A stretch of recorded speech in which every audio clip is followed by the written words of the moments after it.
Gak cuma kalian teman-teman, tapi kami sebagai jurnalis otomotif juga dibuat kaget dengan harga jual mobil ini yang gak nyampe 200 juta, tepatnya 190 juta. Dan kami juga bertanya apakah dengan harga segitu mobil ini layak dipertimbangkan atau layak dipinang.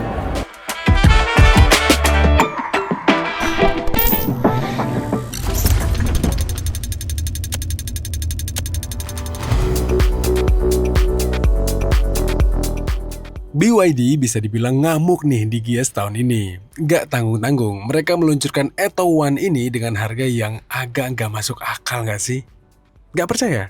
Ini mobil di tipe termurahnya yang kita review ini harganya cuma 190 juta.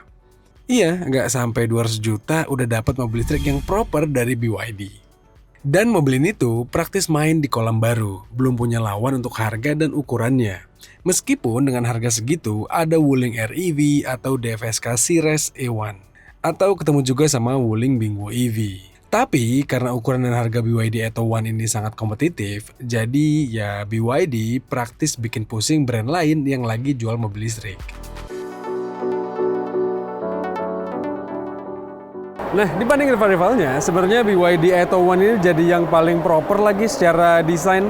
Gak cuman kelihatan cakep gitu ya dan gampang disukai, tapi mobil ini juga hadir dengan dimensi yang lebih proporsional. Dia pakai model yang 4 pintu secara konvensional gitu ya dan bagasi. Terus mobil ini artinya dipakai bareng keluarga ini akan lebih nyaman. Mobil ini tuh bisa dibilang ukurannya kayak LCGC hatchback yang banyak beredar di jalanan. Dimensinya terasa mirip, wheelbase-nya juga segituan.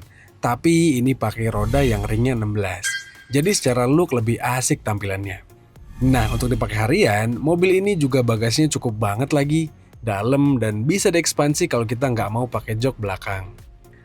Soal akomodasi sih, kayaknya kalau BYD bikin area front trunk ini bisa dibuat untuk taruh barang makin mantap lagi ya. Terus balik ke dalam, kalau kita duduk di belakang sini sih, untuk saya yang tingginya 175 cm masih aman banget kok.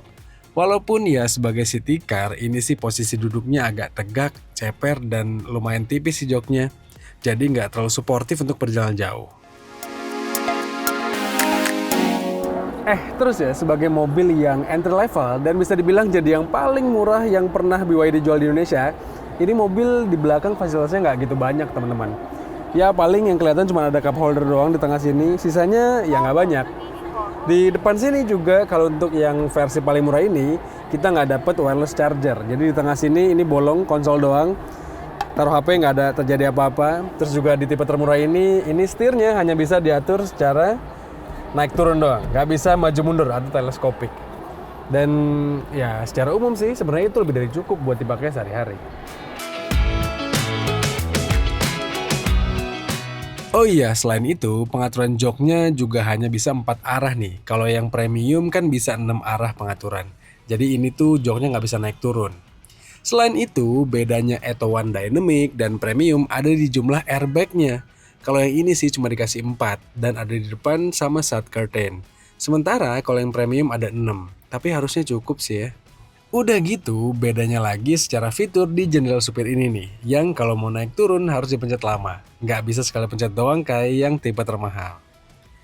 Nah, kalau yang agak kerasa sih perbedaannya di tipe termurah ini, Atto One cuma bisa nerima daya pengecasan DC maksimal 30 kW.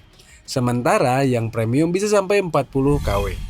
Jadi untuk durasi ngecas jadinya lebih lama nih ketimbang yang tipe mahalan dikit. Nah, sebagai tipe termurahnya, BYD Atto One dibekali dengan baterai berkapasitas 30,08 kWh. Artinya itu lebih kecil sekitar 8 kWh dibanding tipe termahalnya. Dan sebenarnya itu tergolong cukup lah, karena kalau dicas penuh bisa dibawa sampai dengan 300 km. Sementara kalau tipe yang lebih mahal bisa sampai 380 km.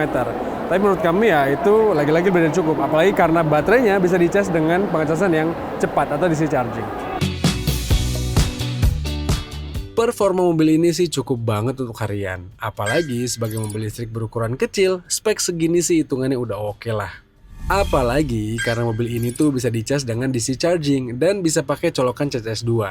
Jadi tipis-tipis mau dipakai mudik atau keluar kota aman aja. Well, mobil ini nyatanya menarik teman-teman. Meskipun di tipe termurah, BYD yang paling murah yang saat ini dijual di Indonesia, ini mobil jelas menarik. Karena harganya, karena spesifikasinya, performanya, sampai kemampuannya.